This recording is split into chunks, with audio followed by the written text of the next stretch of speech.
Jiraattonni magaalaa Adaamaa City Areenaa daawwatan. Jiraattonni magaalichaa iddoowwan bashannanaa bakka daldalaa agarsiisawwan garaagaraa fi walitti dhufeenya hawaasaa guddisuuf qophaa'e Adaamaa City Areenaa daawwachuun hojii misoomaa fi tajaajila iddoon sun kennaa jiru daawwatan. Magaalaan Adaamaa magaalaa guddachaa fi hojii misoomaa hedduun keessatti geggeeffamaa jiru keessaa tokko kan ta'edha. Iddoon kun kanaan dura iddoon hattuun itti saamicha geggeessituu fi bakka keessa darbuuf nama sodaachisuudha jedhan. Amma garuu jiraattotaaf bakka boqonnaa bashannanaa fi walitti dhufeenya hawaasaa bal'isuuf gahee guddaa kan qabu ta'uu ibsaniiru. Kanaan dura bakkeen kun duriyyeen kashlabbee ijoolleen adda addaa as keessa ciisaa turteeyyuu amma immoo iddoon tun immoo akkana bareeduun isaa akka aanaa magaalaa Adaamaa keessatti baay'ee bareedeera.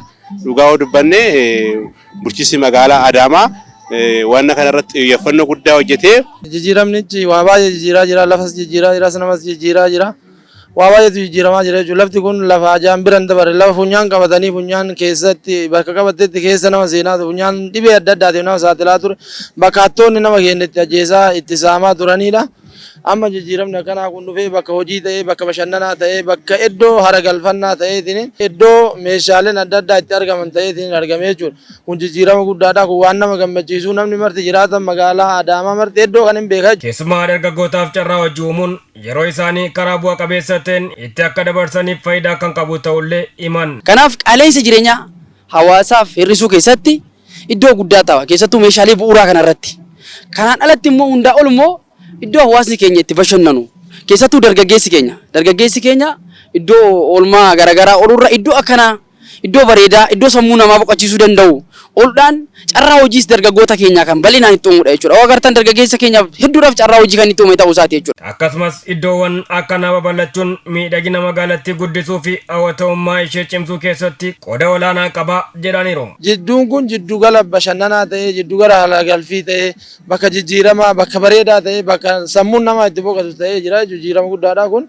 Ammas hojiin jarraaleen hojii meeshaaleen adda addaa as keessa jiddu gala kana keessatti banamanii jiranii jiraattonni Adaamaa fi naannoo ishee dhufanii akka itti fayyadamanii. Bulchiinsi magaalaa Adaamaa bifa ammatti itti jiru kana yoo adeeme jijjiirama guddaa argamaa jiru kana yoo itti fufsiise kanaa olillee fiduu danda'a. Turtii dargaggootaatis ta'e hojii dhabaan baay'een asitti hojii baay'ee argatee jira. Hojii dhabaan baay'een iddoo kanatti hojii argatee jira. Tajaajilli iddoo biraatti deemtee barbaaddu asumatti argatta.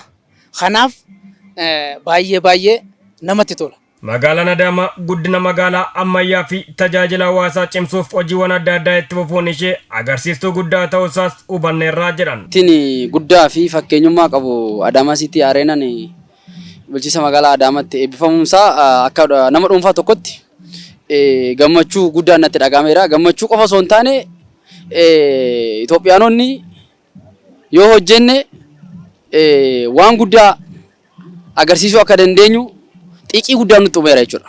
Kanaaf gammachuu guddaan natti dhagahameera. Itti aansuudhaan hawaasa magaalaa keenyaatiif faayidaa guddaa qaba.